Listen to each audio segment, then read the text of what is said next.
up, guys?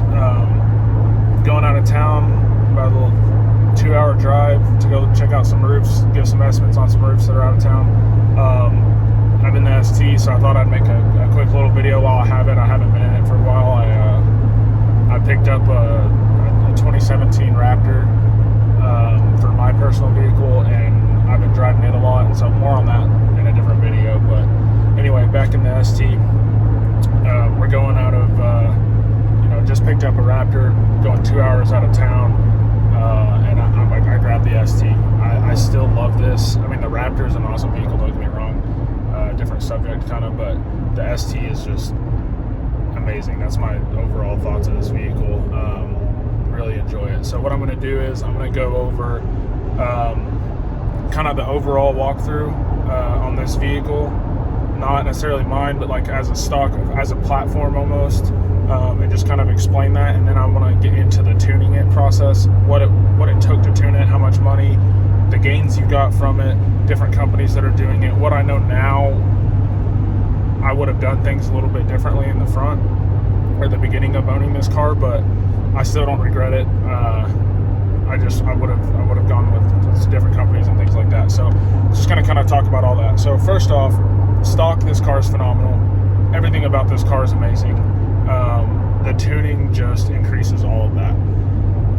This platform, this 3-liter high output EcoBoost platform, is just completely blown me away. I had no idea whenever I bought this car the potential of it.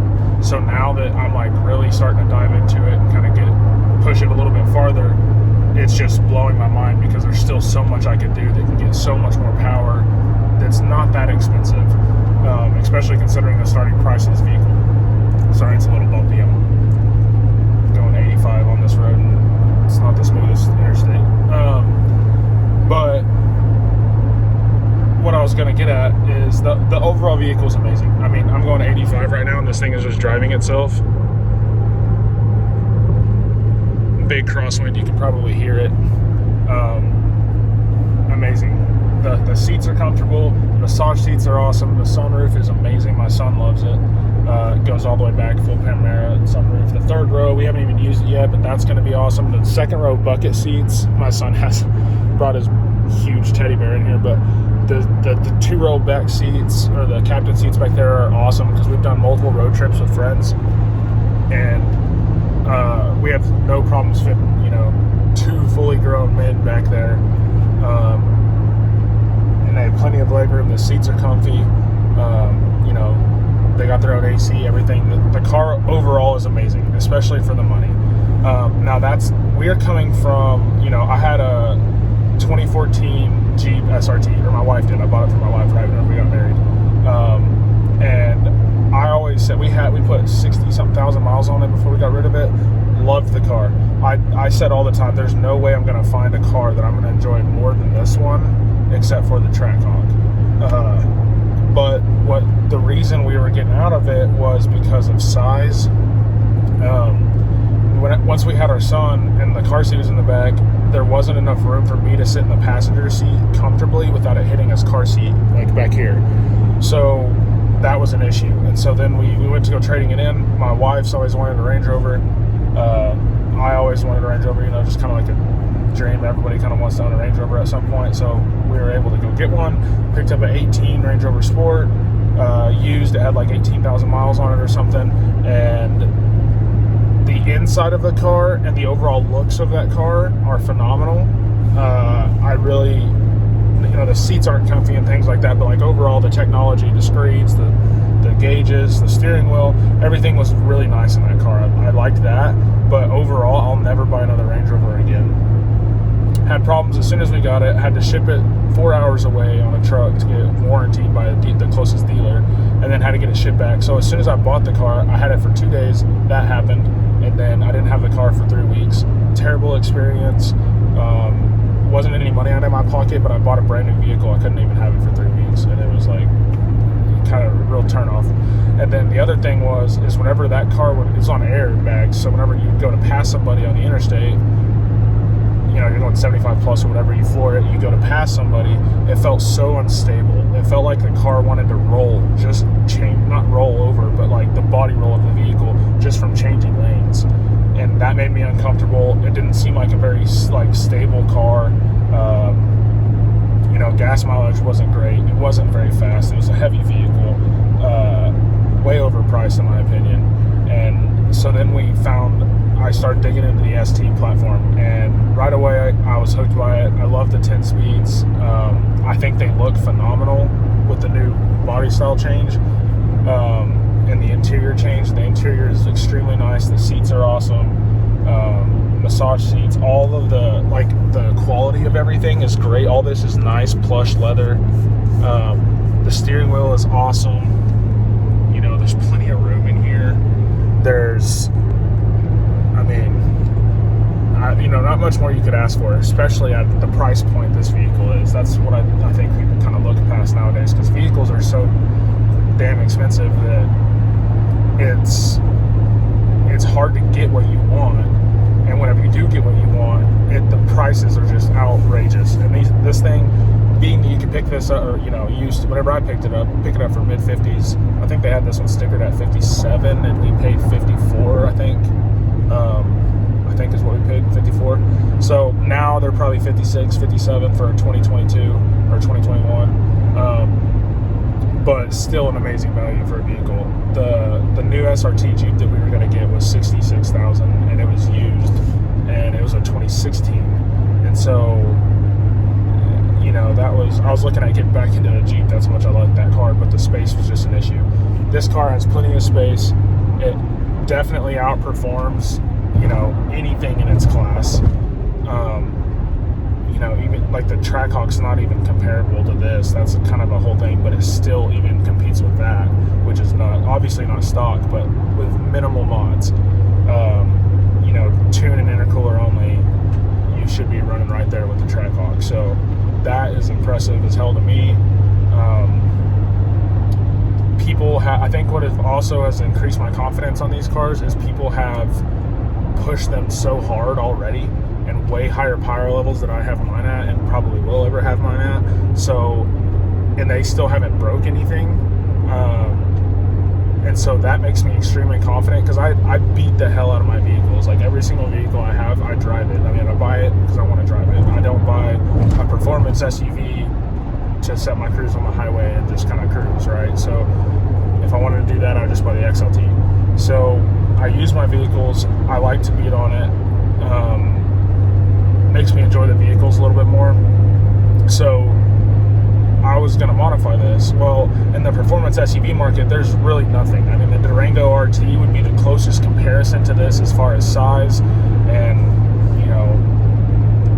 I guess the overall concept of a sports sedan, if you will, or a sports SUV, if you will. I don't even know what you call them, sports crossovers.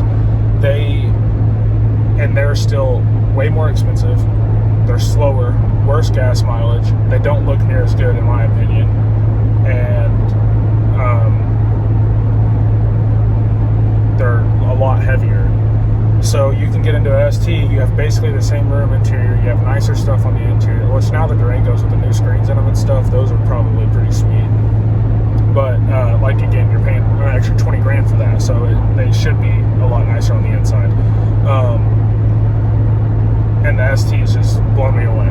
So now getting into the tuning of it, once you tune this vehicle, they're already great stock.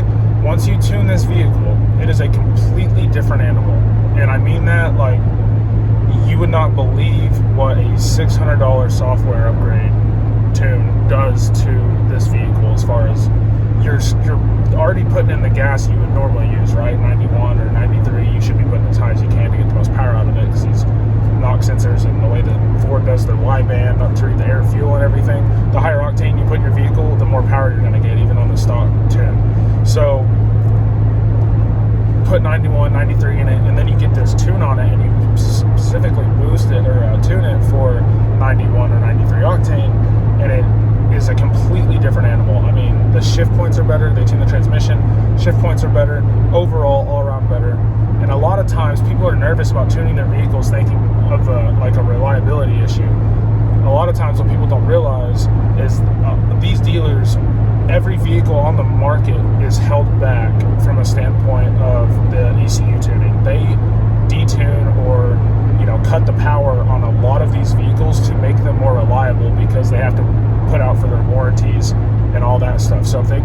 make the engine maxed out, and they just give it as much power as possible.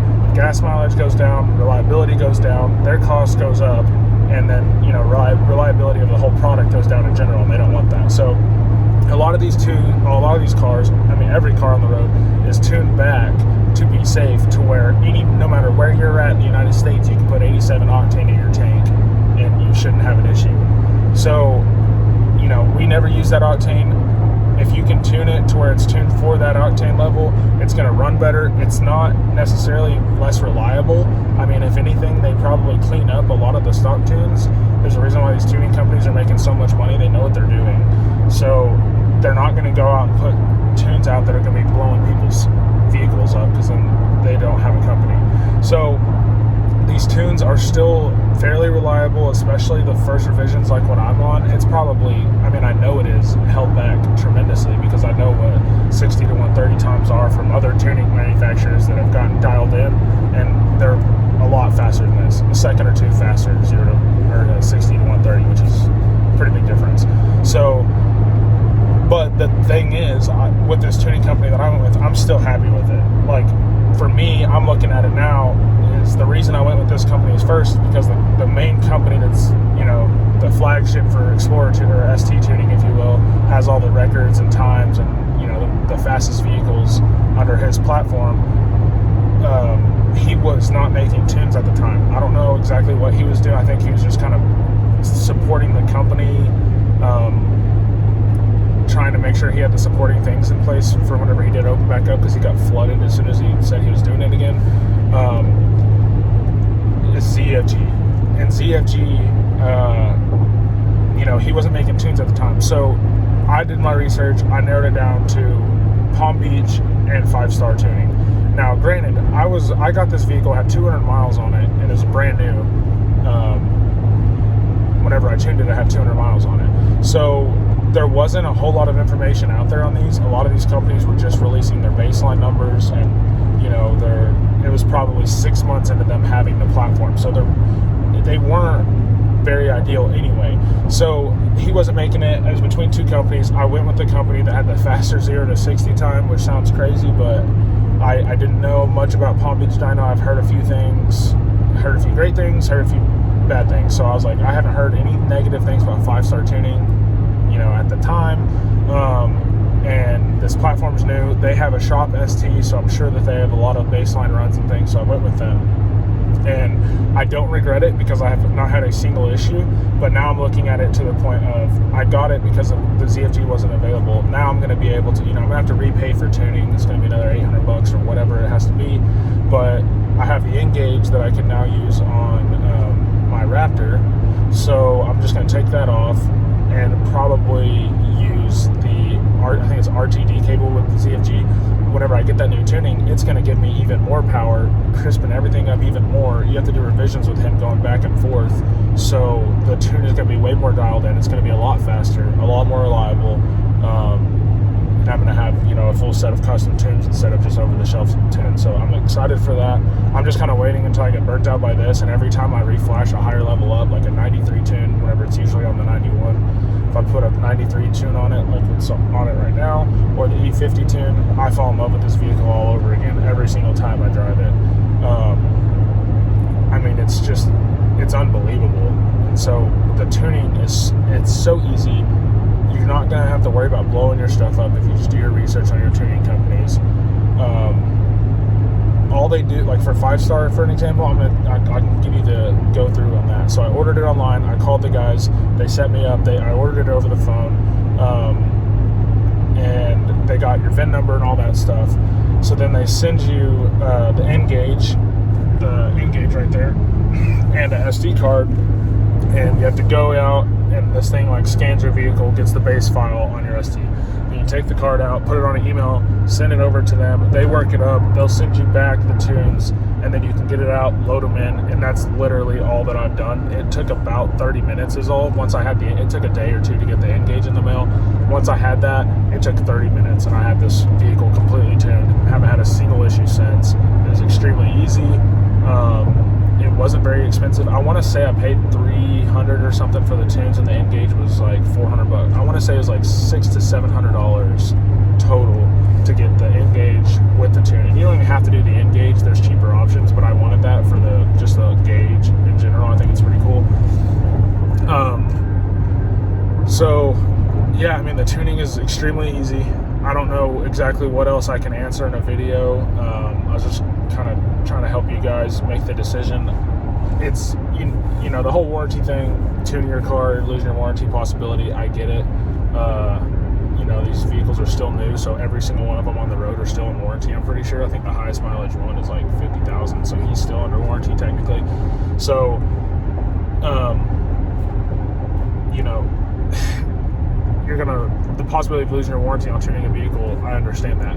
But the way the vehicles are nowadays, all of them are built extremely stout.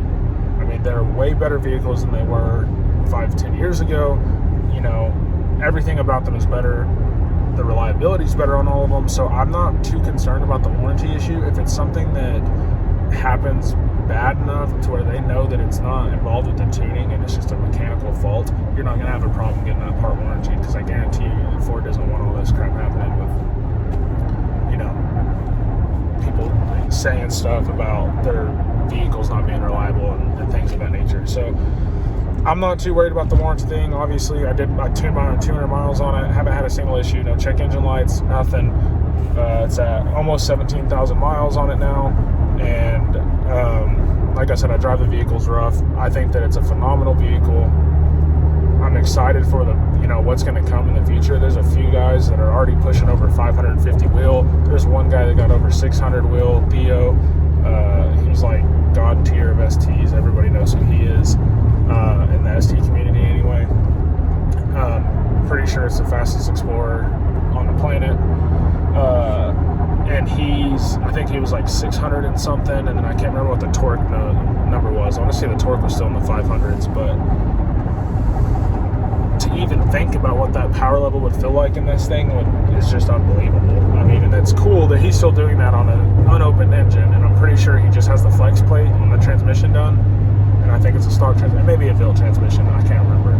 I think it is, actually. But, you know, I don't plan on going that far with the ST, unless, you know, get a crazy amount of support to do so. I want to keep it as reliable as possible, and it's still an unbelievable amount of fun.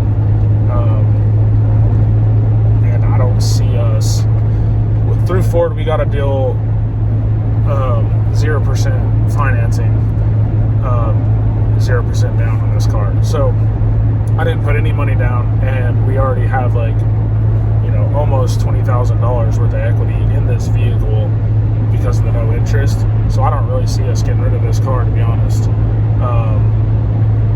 You know, there's no money lost on interest, so I love keeping it. We love it. It's plenty of room for the kid. We have another one on the way in February, so that's going to be interesting, and they should have zero problems fitting there. They're each going to have their own seat, so it's going to be nice. Looking forward to it, but I just kind of wanted to give you guys a rundown on the vehicle, my thoughts over everything, kind of where the platform stands as a whole, and hopefully I answered some of you guys' tuning questions and the reliability, and explained kind of the octane things. If y'all have any other questions, let me know and I'll make another video. I got to get those watch hours up, so I need to be a little bit better about making videos. I've just been so busy with work stuff that it's hard to kind of, you know, right now I'm driving 2 hours on the highway, so I can sit here and make a video in the car, but normally I'm out doing stuff, talking to customers, my phone's off the hook all day. So little update, like I said, I picked up a Gen 2 Raptor. We're going to do a bunch of cool stuff with it. I already got it leveled. I picked it up last week, I think. I already got it leveled. I'm just doing a little bit more research on what I want to do as far as tuning wise for the Raptor, but after tuning this ST platform, the EcoBoost platform in general, there's so much left on the table on these platforms that it makes me extremely excited to tune my Raptor now, since the ST was tuned and I see kind of how far it took it. So I'm going to go ahead and get it tuned. We're going to do a review on that thing, my impressions on the Raptor, you know, just overall going over that truck in a different video. But if y'all have any other questions, let me know in the comments. I'm trying to help as much as you guys as possible. If you comment down below, I'm typically replying to everybody within a few hours as soon as I see it. And I really just want everybody to kind of understand what this platform's about. And I think it's cool that there's going to be a lot of new stuff coming out. We got at the lowering springs, I'm extremely excited for, just for the cosmetic looks of it. And I want to get the tent stuff done